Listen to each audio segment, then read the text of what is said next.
കായ് മിസ്സിംഗ് ആയതോടെ മൊത്തത്തിൽ പ്രശ്നം. അവൻ അവസാനമായി അയച്ച ആ വീഡിയോ കണ്ട് ബഗ്ഗുവും കൂട്ടരും ഇത് അഡീബയും അഹാനും ചേർന്നൊപ്പിച്ച എന്തോ പണിയാണെന്ന് ഉറപ്പിക്കുമ്പോൾ കായിയുടെ അച്ഛൻ അവനെ തേടി കണ്ടുപിടിക്കാനുള്ള വഴി നോക്കാതെ എല്ലാവരും ഇങ്ങനെ സംസാരിച്ച് നിൽക്കുന്നതിനെ ചൊല്ലി തർക്കിക്കുവാണ്. ആസ്മ പോലീസിനെ വെച്ച് 4 പാട് തെരച്ചിൽ ആഹ്വാനം ചെയ്തിട്ടുണ്ട്, എന്നാലൊന്നും അതിന് ഫലം കാണാൻ കഴിയില്ലെന്ന് പറഞ്ഞ് അക്ഷത്തിനെ മനസ്സിലാക്കുന്നത് എന്തെന്നാൽ എന്തൊക്കെ ചെയ്താലും നമുക്കവനെ കണ്ടുപിടിക്കുന്ന കാര്യം സംശയമാണ്. മാത്രമല്ല അഥവാ കണ്ടുപിടിക്കുമ്പോഴേക്കും സമയം അതിക്രമിച്ചിരിക്കും. ഇത് കേട്ട് കൺഫ്യൂസ്ഡ് ആയി നിൽപ്പോൾ അക്ഷത്തിനെ കാർത്തിക്കിന്റെ റിസർച്ചും ഉടനെ തന്നെ ഉയർത്തെഴുന്നേൽക്കാൻ പോകുന്ന സാധാരണ മനുഷ്യരാൽ ഒന്നും ചെയ്യാൻ കഴിയാത്ത നീചശക്തിയെക്കുറിച്ചും താന് വെളിപ്പെടുത്തുമ്പോൾ കായ് ഇന്നേരം പായൽ ചൗഹാന്റെ കസ്റ്റഡിയിൽ അവരുടെ അക്രമങ്ങൾ ഏറ്റുവാങ്ങി ആവശ്യനായിരിക്കുവാണ്. തന്നെ പിടിച്ചുകൊണ്ടുവന്നിട്ടുള്ളത് ക്യാമ്പസിൽ അറിഞ്ഞാൽ പിന്നെ ഒരിക്കലും ക്യാമ്പസ് വാങ്ങാൻ കഴിയില്ലെന്നും എന്തൊക്കെ ചെയ്താലും കൊല്ലാൻ കഴിയില്ല എന്ന യാഥാർത്ഥ്യത്തെക്കുറിച്ചും പറയുമ്പോൾ അവർക്കും തീർച്ചയായും അതറിയാം. കൊല്ലാൻ പറ്റില്ല, പക്ഷേ ഇനി പുറം ലോകം കാണിക്കില്ലെന്നങ്ങനെ വേദനിപ്പിക്കുമ്പോൾ അലിയും സംഘവും ഇന്നേരം 2 കൽപ്പിച്ച് ഇറങ്ങി തിരിക്കാനൊരുങ്ങുമാണ്. കൺട്രോൾ കൈവിടുന്നെന്ന് തോന്നിയാൽ നല്ലപോലെ ബ്രീത്ത് എടുക്കണമെന്നൊക്കെ ആസ്മയുടെ കുറച്ച് നിർദ്ദേശങ്ങൾക്ക് പിറകെ മുൻപ് കാർത്തിക്കിനോട് വഴക്കിട്ടതിനോട് ബഗ്ഗു ക്ഷമ ചോദിച്ചുമൊക്കെ അങ്ങനെ പോകുമ്പോൾ ക്യാമ്പസിൽ പ്രോം നൈറ്റിന്റെ ബഹളമാണ്. കായിയെ കാണാത്തതിൽ കൺസേണിലുള്ള ട്രെവർ അഡീബയെ കണ്ട് അവൻ എവിടെ നിന്ന് തിരക്കുവാണ്. കാരണം മുമ്പ് അവൻ ഇവളെയും അഹാനെയും ഒരുമിച്ച് കണ്ടതിന്റെ പേരിലാണ് ട്രെവലിനെ പറഞ്ഞു വിട്ടിട്ട് പോയത്. എന്ത് പറ്റിയെന്ന് ചോദിക്കുന്നതിലും അഡീബ അവന്റെ കാര്യം ഞാനെങ്ങനെ അറിയാനാണ് എന്ന് പറഞ്ഞ് പോകുന്നതോ അഹാന്റെ അടുക്കലേക്ക്. അവൾക്ക് നല്ല പേടിയുണ്ട്. എന്താണ് അഹാന്റെയും സംഘത്തിൻ്റെയും പ്ലാനെന്ന് അവൾക്ക് ഇനിയും വ്യക്തമായി അറിയില്ല. കായുടെ മിസ്സിങ്ങിൽ താനും ഉൾപ്പെട്ടെന്നറിഞ്ഞാൽ അലിയുമായുള്ള ടേംസ് എന്താകുമെന്നുള്ള ടെൻഷനാണ് അവൾക്ക്. ആസ്മ ചോദിക്കുന്നത് സിദ് അന്ന് ആ ക്രിസ്റ്റൽ വെച്ച് കുട്ടികളുടെ പവർ ചോർത്തിയെടുക്കാൻ ശ്രമിച്ച പോലെ വേറെ ക്രിസ്റ്റൽസ് അവരുടെ കയ്യിൽ കാണില്ലേ എന്നാണ്. ഇതിന് കാർത്തികിന്റെ മറുപടി യെല്ലോ ക്രിസ്റ്റൽ കൊണ്ടുള്ള ഉദ്ദേശം അതാണ്. പക്ഷേ ഈ ഹേർട്ട് ഓഫ് സ്റ്റോൺ എന്നുള്ളത് ഈ ഗ്രന്ഥത്തിൽ പറയുന്നത് പവറുകൾ ക്യാപ്ചർ ചെയ്ത് കഴിഞ്ഞ് അത് മറ്റുള്ളവരിലേക്കും ട്രാൻസ്ഫർ ചെയ്യാമെന്നാണ്. പക്ഷെ മനസ്സിലാവാത്തൊരു കാര്യം ഇതിൽ കൊടുത്തിരിക്കുന്നത് അത് ശ്വസിക്കുന്ന ജീവനുള്ള ഒന്നായിരിക്കണമെന്നുള്ളത്.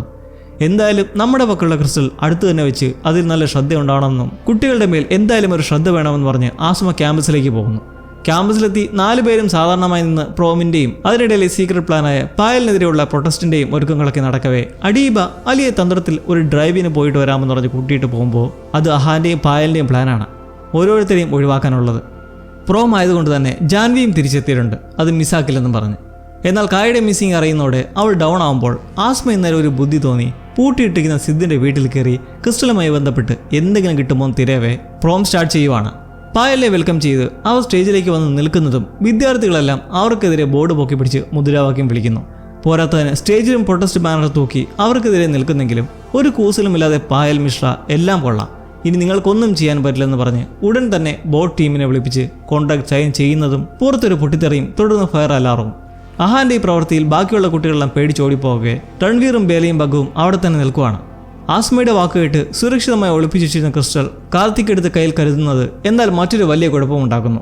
അയാളെ അവിടെ പതുങ്ങി നിന്ന് കത്തിവെച്ച് കുത്തി മീര അത് കൈക്കലാക്കുമ്പോൾ കായ് എവിടെന്ന് ചോദിച്ച് പായലിന്റെ അടുക്കലേക്ക് ചെല്ലുന്ന ബേലയെ അഹാൻ വന്ന് പ്രകോപിപ്പിക്കുന്നതും അവൾ പവർ പ്രയോഗിക്കുന്നു. പക്ഷേ അഹാൻ അത് ഏൽക്കുന്നില്ല. അവന് ചുറ്റും എന്തോ പ്രൊട്ടക്ഷൻ ഷീൽഡ് പോലെ. ബഗ്ഗു പവർ ഉപയോഗിക്കുന്നതും അഹാന്റെ സുരക്ഷാ വലയത്തിൽ തട്ടി നിർവീര്യമായി അവനെ ഒന്നും ചെയ്യാൻ കഴിയില്ലെന്നങ്ങനെ നിൽക്കെ പിറകിൽ അലി എത്തി അവനെ ഇടിച്ചിടുന്നു. തടുക്കാൻ ശ്രമിക്കുന്ന പായലിനെ രൺവീറും ബേലയും ചേർന്ന് പവർ ഉപയോഗിച്ച് ചലിക്കാൻ കഴിയാതെ നിർത്തുമ്പോൾ അലി അഹാന്റെ കഴുത്തിൽ ഒരു ക്രിസ്റ്റൽ കാണുന്നു. ആസ്മയ്ക്ക് നേരം സിദ്ധിന്റെ വീട്ടിൽ നിന്നും കിട്ടുന്ന ഒരു പുരാതന ഗ്രന്ഥമെടുത്ത് നോക്കുമ്പോൾ അതിലുള്ള പല ക്രിസ്റ്റൽസിന്റെ വ്യാഖ്യാനത്തിൽ ഇതും ബ്ലഡ് സ്റ്റോൺ, എലമെന്റൽ ഫോഴ്സുകൾക്കൊന്നും ചെയ്യാൻ കഴിയില്ലെന്ന് മുമ്പ് കാർത്തിക് പറഞ്ഞ ആ കല്ല്. അഹാന്റെ കഴുത്തിലെ ക്രിസ്റ്റൽ കണ്ട് പായലിനെ നോക്കുന്ന ബഗ്ഗു കാണുന്നതോ അവരുടെ കാലിൽ ധരിച്ചിട്ടുള്ള വിയറിങ്ങിലെ മറ്റൊരു വജ്രകല്ലും. ആസ്മ നോക്കുന്ന ഗ്രന്ഥത്തിലുള്ള ലൈഫ് സ്റ്റോൺ ആണത് എന്ന് നമ്മൾ മനസ്സിലാക്കുമ്പോൾ മരിച്ചെന്ന് കരുതിയ പൂനം ഇപ്പോൾ വീണ്ടും പായലായി തിരിച്ചെത്തിയിരിക്കുന്നത് അപ്പോൾ ഈ ലൈഫ് സ്റ്റോൺ മുഖേനയാണെന്ന് ആസ്മയും തിരിച്ചറിയുന്നു. മുമ്പ് ബേല പറഞ്ഞ കഥയിലെ ചിരായുരത്ന. എന്നാൽ അലിയും ബഗ്ഗുവും രൺവീറും ബേലയും ഞെട്ടിപ്പോകുന്ന ഒരു കാഴ്ച. കായെ വായും കൈയും കെട്ടി അങ്ങോട്ടേക്ക് കൊണ്ടുവരികയാണ്. പിടിച്ചുകൊണ്ടുവരുന്നതോ താനുമെന്നെല്ലാവരും കരുതുമ്പോൾ ബേല മനസ്സിലാക്കുവാണ് അത് തൻ്റെ മമ്മിയാണ്. ഇതിൻ്റെ എല്ലാം പിന്നിൽ വിന്നാണെന്ന് തെറ്റിദ്ധരിച്ചപ്പോൾ ഇതെല്ലാം സത്യത്തിൽ താബുവിൻ്റെ പ്ലാനായിരുന്നു. അവൾ കൈയിരുത്തി കൈകൊണ്ടൊരു ഷീൽഡ് അവന് ചുറ്റും വരുത്തുവാണ്. താബുവിൻ്റെ കയ്യിലുള്ള ഒരു കല്ല് പതിപ്പിച്ച മോതിരത്തിൻ്റെ ശക്തിയാൽ. അന്ന് താബു പഞ്ചകരിൽ നിന്നും പോയത് താനിൻ്റെ ആഗ്രഹം മൂലമായിരുന്നെങ്കിലും എർത്ത് പവർ സ്വന്തം ശരീരത്തിൽ തന്നെ എപ്പോഴും ഉണ്ടാകണമെന്നുള്ള അതിയായ ആഗ്രഹമായിരുന്നു അവൾക്ക്. എല്ലായ്പ്പോഴും ടെസ്റ്റ് ചെയ്തുകൊണ്ടിരിക്കെ ഒരു നാൾ പവർ ഉപയോഗിക്കാൻ കഴിയാതെ വന്നു. ബേലയിലേക്ക് ആ പവർ ട്രാൻസ്ഫർ ആയതുമൂലം. ബേലയുടെ ജനനമാണ് തൻ്റെ ഏറ്റവും വലിയ അബദ്ധമെന്ന് പറയുന്ന അവൾക്ക് പവർ കഴിഞ്ഞാൽ ഏറ്റവും പ്രധാനപ്പെട്ടത് ആ യെല്ലോ ക്രിസ്റ്റലും. കാരണം അതുവഴി അവൾക്ക് പവർ തിരികെ നേടിയെടുക്കാൻ കഴിയും. അന്ന് അതിൻ്റെ സൂചന ലഭിച്ച് അത് കണ്ടെത്താൻ വേണ്ടിയായിരുന്നു രാഖി രാമാനം ബേലയോട് പറയാതെ പോയതും. പൂനത്തിൻ്റെ മരണം ഒരബദ്ധമായിരുന്നെങ്കിലും അവളെ തിരികെ ജീവിപ്പിച്ചത് ഒരവസരമായിരുന്നു. പായൽ എല്ലാവർക്കും ഒരു ഡിസ്ട്രാക്ഷൻ ആയിരുന്നു. യഥാർത്ഥ പ്രശ്നം താബു ആണെന്ന് അറിയാണ്ടിരിക്കാൻ. വർഷങ്ങൾ കാത്തിരുന്നപ്പോൾ ഇരുവരും ചേർന്ന് ഈ പദ്ധതി നടപ്പാക്കാൻ പോവുകയാണെന്ന് പറഞ്ഞു നിൽക്കെ അലിയും രൺവീറും ദേഷ്യത്തോടെ അവർക്കെതിരെ പവർ ഉപയോഗിക്കുന്നതിലും സാധിക്കുന്നില്ല. കാരണം ഇന്നേരം താബു അവർക്ക് ചുറ്റും കയ്യിലെ മോതിരം വെച്ച് ഒരു ഷീൽഡ് വെച്ച് ട്രാപ്പ് ചെയ്ത് കഴിഞ്ഞു. ഇതിനിടയിലേക്ക് മീരയും വരികയായി, കാർത്തികിനെ വീഴ്ത്തിയെടുത്ത യെല്ലോ ക്രിസ്റ്റലുമായി. ബഗ്ഗു ഇത് കണ്ട് തൻ്റെ അച്ഛനെന്തോ പറ്റിയെന്ന് മനസ്സിലാക്കി വെപ്രാളപ്പെടുന്നതും അലിയും രൺവീറും പകച്ചു നിൽക്കുന്ന ബേലയും ചേർത്തിപ്പോൾ മൈൻഡ് കൺട്രോൾഡാക്കി ഈ ഷീൽഡ് തകർക്കണമെന്നും അതൊരുമിച്ച് നിന്നാലേ സാധിക്കുള്ളൂ എന്നും പറഞ്ഞ് 4 പേരും ഒരേപോലെ ശക്തമായി പവർ യൂസ് ചെയ്യുന്നതിലൂടെ ആ ഷീൽഡും പവറും ചേർന്ന് ഒരു വലിയ പൊട്ടിത്തെറി ഉണ്ടാവുന്നു. ഉണ്ടായിരുന്ന എല്ലാവരും ഈ പ്രഭാവത്തിൽ തെറിച്ച് വീഴുന്നതിന് പിറകെ ബഗ്ഗു പതി എഴുന്നേറ്റ് കാർത്തികിനടുക്കലേക്ക് എത്താൻ ഓടുന്നതും അങ്ങോട്ടേക്ക് എത്തുന്ന ജാൻവിയെ കണ്ട് ഇക്കാര്യം പറയുന്നത് കേട്ട് നീ എന്തായാലും ഇവിടെ തന്നെ വേണം എന്ന് പറഞ്ഞ് അവൾ കാർത്തികിന്റെ ലൊക്കേഷൻ ട്രാക്ക് ചെയ്ത് പോകുന്നു. പിറകെ വരുന്ന അടീബയെ കണ്ട് അലിയെ മാറ്റി നിർത്തി നോക്കിയതുൾപ്പെടെ ഓങ്ങി വെച്ചതെല്ലാം ചേർന്ന് മുഖം നോക്കി 2 പൊട്ടിച്ചിട്ട് ഇനി മേലാ മുമ്പിൽ കണ്ട എൻ്റെ സ്വഭാവം മാറുമെന്ന് പറഞ്ഞ് തിരിച്ച് ഹോളിലേക്ക് പോകുമ്പോൾ അവിടെ രൺവീറും ബേലയും എഴുന്നേറ്റ് കായ്ക്കടുത്തേക്ക് ഓടുമ്പോൾ ആഹാരത്തി അലിയെ അടിച്ച് പായലുമൊത്ത് പിടിച്ചു വയ്ക്കുന്നു. പിറകെ കത്തിയുമായി ഓടിയെടുക്കുന്ന താബു ബേലയെ പിടിച്ചു നിർത്തുന്നതും തിരിച്ചു വരുന്ന രൺവീറിനെ ഷീൽഡ് വെച്ച് ട്രാപ്ഡ് ആക്കുന്നു. താബുവിൻ്റെ ഉദ്ദേശം എന്താണെന്ന് വെച്ചാൽ അവൾക്കിപ്പോൾ വേണ്ടത് ബേലയുടെ ബ്ലഡാണ്. ഒരു തുള്ളി രക്തം തന്നാൽ കൂട്ടുകാരേക്ക് വെറുതെ വിടാം. നീ പഞ്ചകരിയിലേക്ക് വന്നില്ലായിരുന്നെങ്കിൽ ഈ ക്രിസ്റ്റൽ എന്നെ കിട്ടിയിരുന്നേനെ എന്ന് താബു നിൽക്കുമ്പോൾ രൺവീർ ചെയ്തതെന്ന് പറയുന്നതിലും ബേല താബുവിന് അടുക്കലേക്ക് എത്തുന്നു, കൈ നീട്ടി.